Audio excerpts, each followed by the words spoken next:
নমস্কার। আজ জন্মাষ্টমী। আজ আমাদের সবার প্রিয় কৃষ্ণ ভগবানের জন্মদিন। তাই সবাইকে জানাই জন্মাষ্টমীর অনেক অনেক শুভেচ্ছা এবং ভালোবাসা। এই দিনটি প্রতিটি কৃষ্ণ ভক্তের কাছেই খুবই আনন্দের। সবাই আমরা খুব আনন্দ সহকারে ভগবানের এই জন্ম উৎসব পালন করি। বেশিরভাগ কৃষ্ণ ভক্তরা এই দিনে নির্জল উপবাস করেন। নির্জল উপবাস করলেও ভগবানের জন্য মালা গাঁথা, ভোগ রান্না, ভগবানের সেবা করা সব কিছুর মধ্য দিয়ে সকাল থেকে রাত অবধি দিনটা যে কীভাবে পার হয়ে যায় যেন কিছুই বোঝা যায় না। সবই যেন ভগবানের আশীর্বাদ। এই নিয়ে আমাদের বাড়িতে 4 বার ভগবানের জন্ম উৎসব পালন করা হচ্ছে। ভগবানের কৃপাতে যেটুকু পারি সেটুকু সেরকমভাবে এই জন্ম উৎসব পালনের চেষ্টা করি। প্রতিদিনের মতো আজকের সকালটা শুরু হয়েছিল ভগবানের মুখ দর্শন করে। ঘুম থেকে উঠে দেখি বাইরে বৃষ্টি হচ্ছে। ভগবান বোধহয় কৃপা করেছেন যে প্রত্যেকটা মানুষই আজ উপবাসী রয়েছে। 3 দিন 4 দিন ধরে এত গরমে কষ্ট পাচ্ছিল যে আজকের আবহাওয়াটা দেখুন একদম ঠান্ডা করে দিয়েছে, যাতে কারোর কষ্ট না হয়। আমি উঠতে উঠতে ওদিকে মা দেখি ফুল, তুলসী পাতা সব তুলে নিয়েছে। আমাদের বাড়িতে দিনে 2 বার ভোগ দেওয়া হয়, একবার সকালে পুজোর সময় আর একবার সন্ধ্যায় সন্ধ্যা দেওয়ার সময়। মা প্রতিদিনের মতো সকালের ভোগের জন্য পুজোতে বসে পড়েছে। সিংহাসন পরিষ্কার করিয়ে তারপর ঠাকুর স্নান করিয়ে সিংহাসনে কাপড় পেতে এবার ঠাকুরকে সিংহাসনে তুলে দেবে। তারপর ঠাকুরের মুকুট, মালা সব কিছু পরিয়ে ঠাকুরকে সুন্দর করে শৃঙ্গার করে দেবে। তারপর সকালের ভোগ লাগিয়ে সকালের পুজো সমাপ্ত করবে। আবার সেই সন্ধ্যাবেলা সন্ধ্যা দেওয়া হবে, কিন্তু আজ তো জন্মাষ্টমী, তাই আজকের ভোগের ব্যবস্থাটা রাতেই করা হয়েছে। দেখুন আমাদের রাধা মাধবকে কী সুন্দর লাগছে না? এই পাগড়িটা আমি প্রথম কিনেছিলাম ভগবানের জন্য, আর এই মালাগুলো খুব সুন্দর লাগে পরলে ভগবানকে। রাধারানীকেও খুব ভালো লাগে দেখতে। আর ওই চুলগুলো কিছুদিন আগে কেনা। ভগবানের এদিকে মার পুজো করা হচ্ছে, ওদিকে আমি আর বোন মিলে ঠাকুরের যত বাসন আছে সমস্ত বাসনগুলো আজ ধুয়ে মুছে পরিষ্কার করে নিয়েছি।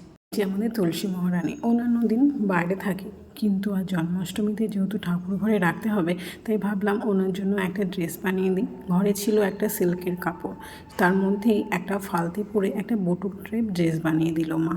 খুব সুন্দর লাগছে, কিন্তু ড্রেসটা একদম বটুকের মতো হয়ে গেছে। কি সুন্দর কুচি কুচি। তো প্রথমে বুঝতেই পারিনি এটা কিভাবে হবে। মাকে বললাম এই আবার কী করে করবে? বললে তুই দেখ না। দেখলাম কি সুন্দর হয়ে গেল, একদম কচি কচি, খুব ভালো লাগছে দেখতে। এবার মা বলছে দেখি তবে বৃন্দাবনেশ্বরীকে একবার পরিয়েই দেখি ঠিক কেমন লাগে। তাই জন্য মা ড্রেসটা বৃন্দাবনেশ্বরীকে একবার পরিয়ে দেখছে ঠিকঠাক হলো কি না। নিচে পাড় যেহেতু লাগানো আছে, আর বাঁধলে একটা কুচি কুচি ভাব চলে আসছে, দেখতে বেশ ভালো লাগছে, খুব সুন্দর। ভগবানের যেমন ড্রেস কিনতে পাওয়া যায়, সেরকম বৃন্দাবনেশ্বরীর জন্যও ড্রেস কিনতে পাওয়া যায়। যখন মঠে যাই তখন দেখি ড্রেস পরানো আছে, খুব ভালো লাগে দেখতে। এবার স্নান সেরে আমি আর বোন বসে পড়েছিলাম মালা গাঁথতে। অনেকগুলো মালা গাঁথা হবে, একা একা সম্ভব নয়, তাই দুজনে মিলেই বসে পড়েছিলাম মালা গাঁথতে। বোন খুব ভালো মালা গাঁথতে পারে, তাই ওকে বললাম তুই ঠাকুরের জন্য বড় মালাটা তুই গেঁথে নে। এটা হচ্ছে আমাদের রাধা মাধবের বিগ্রহের জন্য বড় করে মোটা করে মালাটা গাঁথা হবে। এভাবে 4টে করে ফুল দিয়ে মালা গাঁথলে মালাটা মোটা হয়, দেখতে খুব ভালো লাগে, পরালে এত সুন্দর লাগে কি বলবো।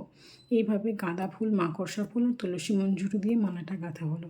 মালাটা একটু বড় করেই গাঁথা হলো যাতে চরণ পর্যন্ত নেমে আসে, বেশ তাহলে দেখতে খুব ভালো লাগবে। রজনীগন্ধা বেড়ার পাওয়া যায়নি।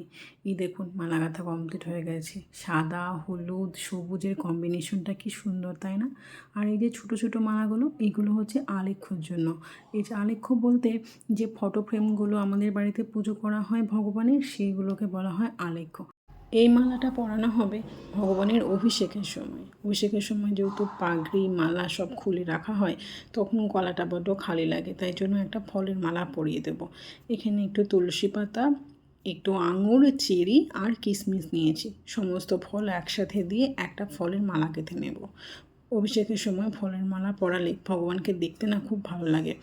মঠে যখনই দেখবেন তখনই দেখবেন অভিষেকের সময় একটা না একটা ফলের মালা ঠিকই থাকে, আরও থাকে।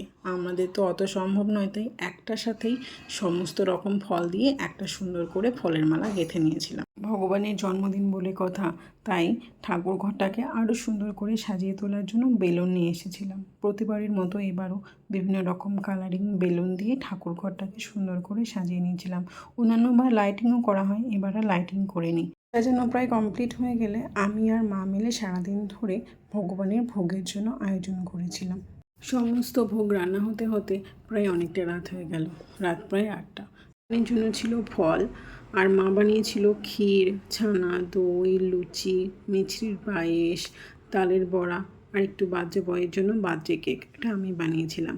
আর মালপোয়া, 5 রকমের মিষ্টি, 3 রকমের ভাজা, সব মিলিয়ে ভোগ কমপ্লিট। এবার অভিষেকের সময় হয়ে গেছে, রাত প্রায় 11টা বাজে।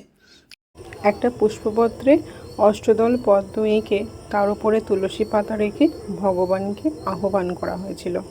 প্রথমে ধূপকাঠি ও তারপরে প্রদীপ দিয়ে প্রথমে আরতি করা হলো, তারপরে পঞ্চামৃত দিয়ে অভিষেক করা হবে। পঞ্চামৃত বানানোর জন্য একটা পিতলের ঘটিতে নিয়েছিলাম দুধ, তার মধ্যে মেশানো হবে ঘি, মধু, দই আর চিনি।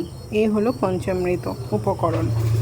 প্রথমে এগুলো ভালো করে মিশিয়ে নিয়ে তারপর একটা জলশঙ্খের মধ্যে ঢেলে জলশঙ্খ করে অল্প অল্প করে ঠাকুরকে অভিষেক করানো হবে।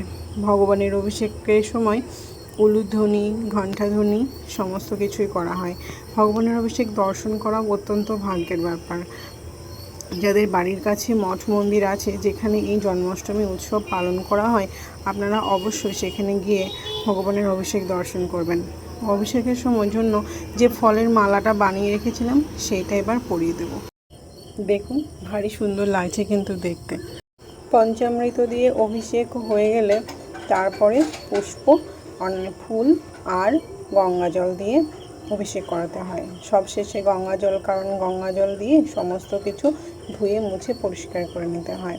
তারপরে ভগবানকে পরিয়ে দেব ভগবানের জন্য কিনে রাখা গহনাগুলো। ভগবানের মালা, রাধারানীর মালা, ভগবানের মুকুট, রাধারানীর মুকুট, আর 2টো চূড়, আর 2 হাতে 2টো কঙ্কন। ভারী সুন্দর লাগে কিন্তু দেখতে। কি সুন্দর, মুখটা এত সুন্দর লাগছে, এত মিষ্টি, এত খুশি, দেখেই মনটা যেন ভালো হয়ে যাচ্ছে। মনে হচ্ছে ভগবান যেন সত্যি সত্যি ভীষণ ভীষণ খুশি হয়েছে। এর সাথে আছে ভগবানের জন্য নতুন বাঁশি। আগে একটা বাঁশি ছিল, সেটা আগের বছর জন্মাষ্টমীতে কেনা হয়েছিল, আর এটা এই বছরের জন্মাষ্টমীতে ভগবানের নতুন উপহার। শৃঙ্গার মানে সাজানো প্রায় কমপ্লিট। এবার ভগবানকে তুলে দেব সিংহাসনে। তারপর ভগবানের জন্য যে মালাটা গেঁথেছিলাম সেই মালাটা পরিয়ে দেব। অভিষেক, পুজো সব করতে করতে রাত প্রায় 12টা বেজে গেছে। এবার ভগবানকে ভোগ নিবেদন করতে হবে।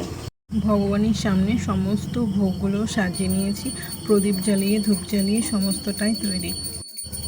এবার ভোগ আরতি করা হবে। হে রাধা মাধব, হে প্রভু, তুমি যে জুগিয়েছো আমরা তাই তোমায় নিবেদন করেছি।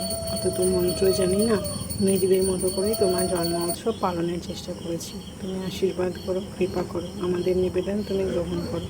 সবাইকে ভালো রেখো, সুস্থ রেখো, তুমিও ভালো থেকো। পুজো শেষ করে এই স্নান জল আর একটু গুড় জল নিয়ে আমরা এই অনুকল্প প্রসাদ গ্রহণ করেছিলাম। আজকে ভগবানের প্রসাদগুলো খেতে নেই। এভাবেই আমাদের এবছরের জন্মাষ্টমী উৎসব পালন হলো। নমস্কার। জয় রাধা মাধব, হরে কৃষ্ণ।